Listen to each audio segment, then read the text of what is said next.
The release of Windows 11 tied with the release of Steam Deck were two of the greatest things to happen for the growth of the Linux community. Those who cared about stability, reliability, privacy, and security naturally moved away from any Microsoft product as fast as humanly possible.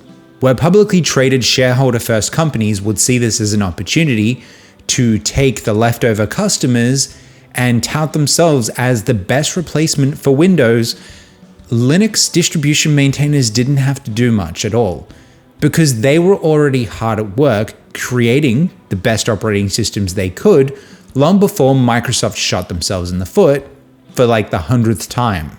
But one distribution did gain a lot of attention from outside the Linux community, as it claimed to be the closest thing to a Windows look and feel, particularly for Windows refugees. That distribution was called Zorin OS, and today we're going to take a look at it to see how it is for beginners. Which means that we'll be doing the no terminal challenge. So if at any point during this process, from installing the operating system to booting our first game through Steam, if at any point we don't have a graphical user interface or a GUI, it will be a fail. So let's go and download the ISO for Zorin OS, the file we'll need to install Zorin OS on a brand new computer.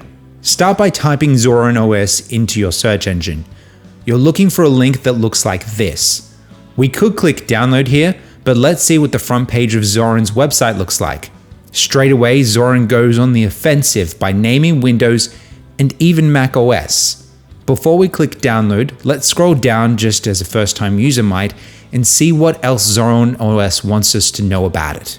They are fully aware that their audience will likely be beginners, so explaining that people can save an old PC by installing Linux is an excellent touch, and that no one needs to throw out a perfectly functioning piece of hardware just because Microsoft tells you to. Another two blows to Microsoft: privacy and open source. The rest of the page mentions gaming, dual booting, and over 100 languages available. While this might not interest Linux veterans, this is all excellent information for beginners. So let's finally click download. And here comes the biggest problem with Zorin OS. Perhaps Zorin is attempting to copy Windows a little bit too much just in this section. A paid version of a Linux distribution is a first for this channel.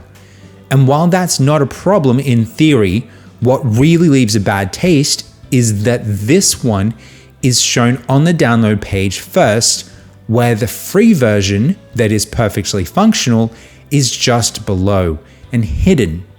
So some users will see this page and not scroll down thinking that they need to pay for this distribution. And that feels like it's a move straight from the Microsoft playbook. As for those Windows and Mac OS based desktop environments, that's what the paid version includes. But we're going to see just how functional the normal version is. Ideally, all you need to do to fix this is to have all three versions at the top of the download page side by side.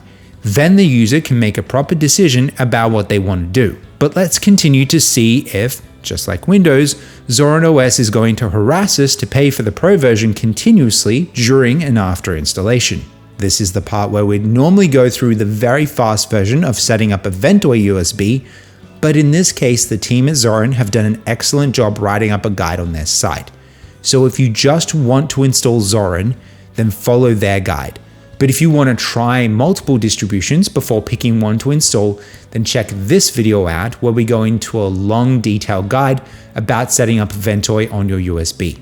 Zorin also explains how to get through the BIOS, so we'll meet back on the other side after we've booted into Zorin. You're not in the try before you install section just yet, or as it's referred to in many other videos, try before you buy, but considering there's actually a paid product here, we're not going to say that.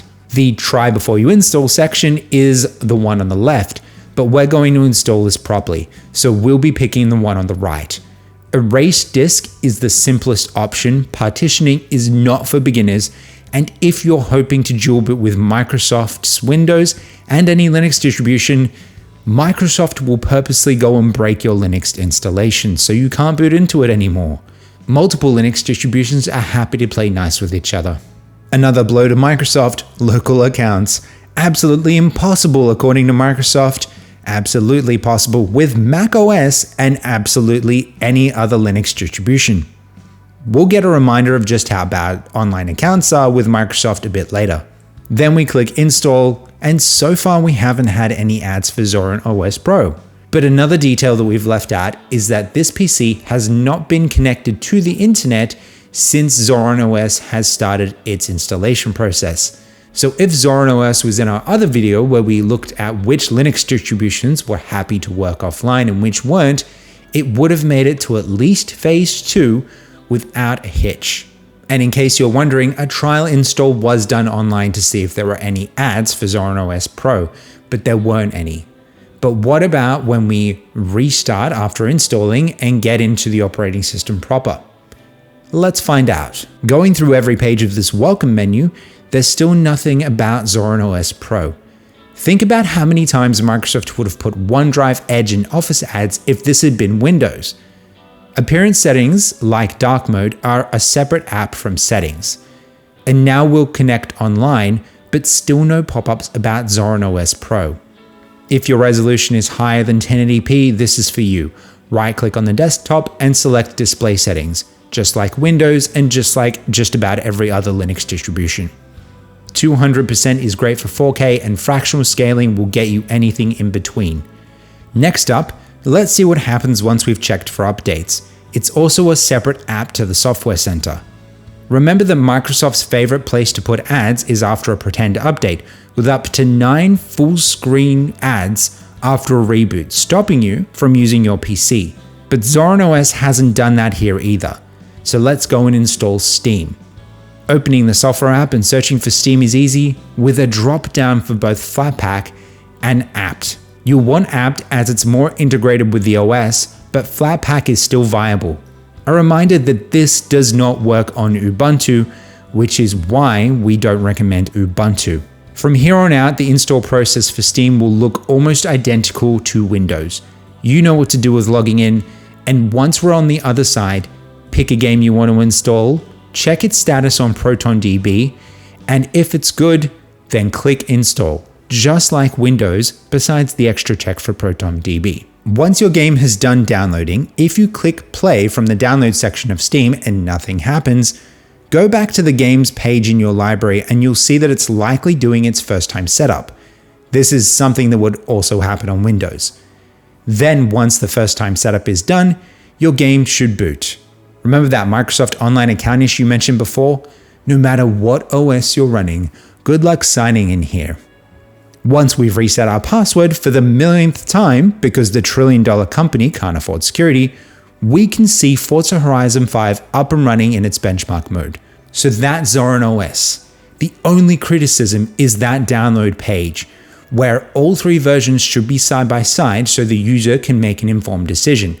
But besides that, no pop-up ads whatsoever for Zorin OS Pro, which means that this seems to be an excellent replacement for Windows.